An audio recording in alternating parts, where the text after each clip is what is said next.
महाविकास आघाडीच्या नंतर आता महायुतीमधील अजित पवार यांच्या राष्ट्रवादीने देखील निवडणूक आयोगाला लक्ष केलेलं दिसतंय।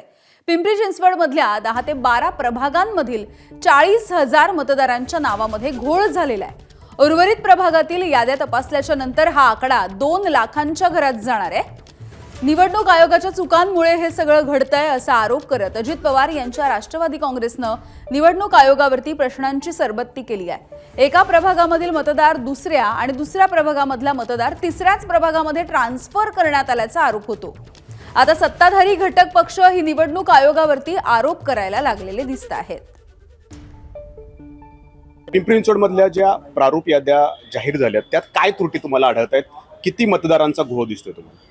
पिंपरी चिंचवड महापालिकेच्या निवडणुकीच्या अनुषंगाने आता 2 दिवसापूर्वी ही यादी प्रसिद्ध झाली।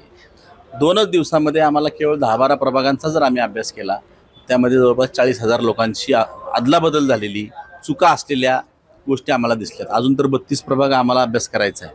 32 प्रभागांचा पूर्ण अभ्यास झाल्यानंतर आमचा मला असं वाटतंय ती आकडेवारी पाहिल्यानंतर जवळपास 2-2.25 लाख 2.5 लाख मतदारांचा घोळ यामध्ये आहे। कोण कुणामुळे होते? आता हे बघा, हे जे याद्या बनवणारे आहेत, याद्या जे लोक बनवतात त्यांनी ह्या याद्या व्यवस्थित परफेक्ट बनवल्या पाहिजेत। आज आम्ही सर्वे करायचं ठरवलं तर एक 10,000-15,000 लोकांचा सर्वे 3 दिवसात करू शकतो व्यवस्थितरित्या घर टू घर। मग हे लोक निवडणूक आयोगाचे का करू शकत नाहीत? विधानसभेला लोकसभेला सिंगल वॉर्ड, विधानसभेला सिंगल वॉर्ड, मग तुम्हाला स्थानिक स्वराज्य संस्थेत 4-4चे वॉर्ड कशाला पाहिजेत? तुम्ही तिथे सिंगल का केलं नाही? हे तर मी मागच्या वेळेस सुद्धा ऑब्जेक्शन नोंदवलंय। वॉर्डाच्या रचना करत असताना सुद्धा वॉर्डाच्या हद्दी त्यांनी हायवे, नाले, रस्ते सगळं ओलांडलंय। म्हणजे बाउंड्री ह्या कुठे ठेवलेल्या नाहीत। अजितदादांना सांगितले का याबद्दल? आम्ही त्या ठिकाणी बैठक घेतली, आम्ही त्यांना सांगितले, पत्रव्यवहार सुद्धा निवडणूक आयोगाशी केलेला आहे।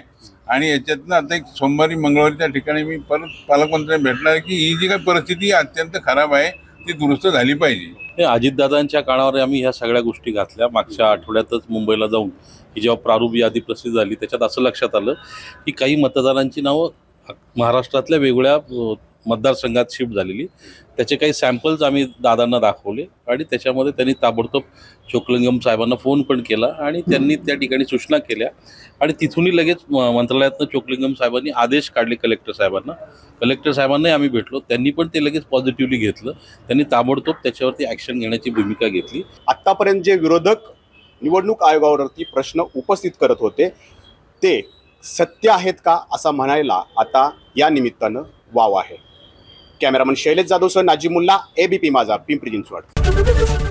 एबीपी माझा, उघडा डोळे बघा नीट।